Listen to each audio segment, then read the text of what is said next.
주제 17은 평화통일과 번영의 시대를 열어가다입니다. 북한에서 3대가 권력을 세습하는 과정과 1980년대 이후 남북 간의 통일을 위한 노력에 대하여 서술하였습니다. 이 주제를 통해 북한 정권의 폐쇄성을 살펴보고 남북 정부의 대화와 화해를 위한 노력들, 그리고 앞으로 남북 간의 평화통일을 위한 어떠한 노력들이 이루어져야 하는지를 생각해 볼 수 있는 수업이 되도록 하면 좋을 것 같습니다. 주지열기에서는 1998년 현대그룹의 정주영 회장이 소떼를 몰고 북한을 방문하는 사진을 제시하였습니다. 북한이 고향인 정주영 회장은 소 500마리를 몰고 판문점을 통해 방북했습니다. 통일을 위한 노력이 정부 차원뿐 아니라 민간 차원에서도 이루어질 수 있다는 것을 보여준 사례였습니다. 이후 남북 교류가 활성화되었다는 것을 이야기하며 수업을 시작하면 좋을 것 같습니다. 북한의 3대 세습은 어떻게 이루어졌을까?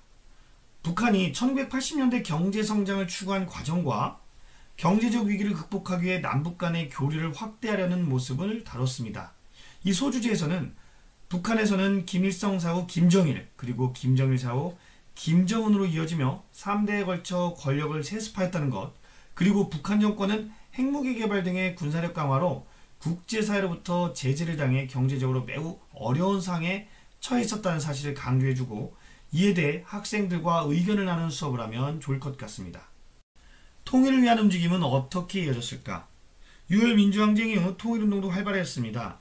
특히 문익환 목사와 대학생이었던 임수경 등 일부 인사들이 북한을 방문하였고, 이로 인해 우리 사회에서 통일에 대한 관심도 매우 높아졌습니다.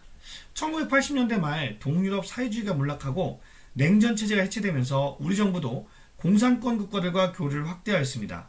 그 영향으로 남북의 대화 노력이 이어졌고 1990년대에는 남북관계가 상당히 긍정적으로 진척되기도 하였습니다. 이 시기 유엔에 남북이 동시가입하였고 남북 기본 합의서가 채택되기도 하였습니다. 햇볕 정책은 어떻게 추진되었을까? 김대중 정부 들어 대북 정책은 크게 바뀌게 됩니다. 이소부와의 햇님과 바람 이야기에서 따온 햇볕 정책이라 불린 대북 화해협력 정책이 추진되었습니다. 정주영의 소떼 방북과 이어진 금강산 관광 등 남북 간 활발한 교류가 이어졌고, 2000년에는 분단 사상 처음으로 남북 정상회담이 평양에서 개최되기도 하였습니다. 노무현 정부에서도 대북 화해협력 정책은 이어졌고 2007년 제2차 남북 정상회담이 개최되었습니다. 저는 이 부분을 수업할 때 햇볕 정책을 예로 들어 북한에 대한 경제 지원, 남북 경제 교류 등에 대해 토론 수업을 하였습니다. 이 경우 학생들은 이른바 퍼주기라는 식의 답을 하는 경우도 있었지만 대부분의 경우 그 필요성에 대하여 공감하였습니다.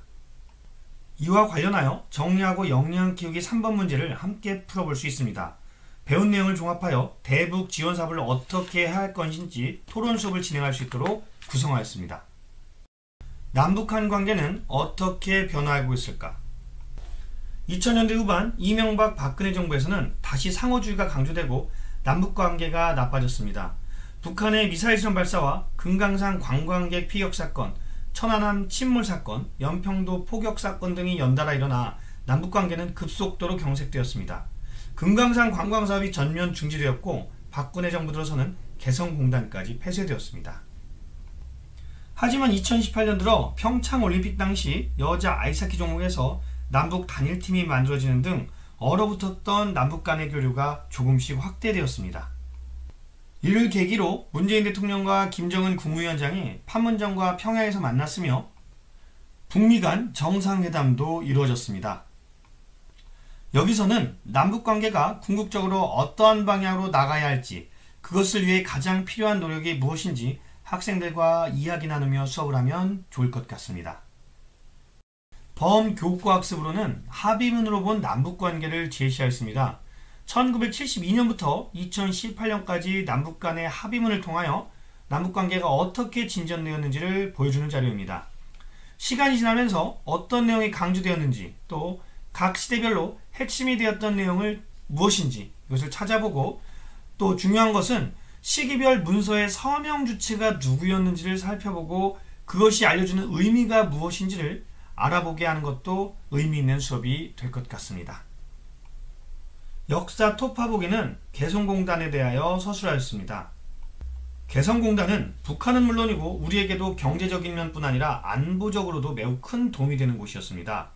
개성공단의 필요성, 나아가 개성공단에서 일하던 사람들의 인터뷰를 통해 학생들이 다시 한번 통일의 가치에 대해 생각해 볼 수 있도록 하면 좋을 것 같습니다. 이상으로 주제 17 수업 나눔을 마치겠습니다.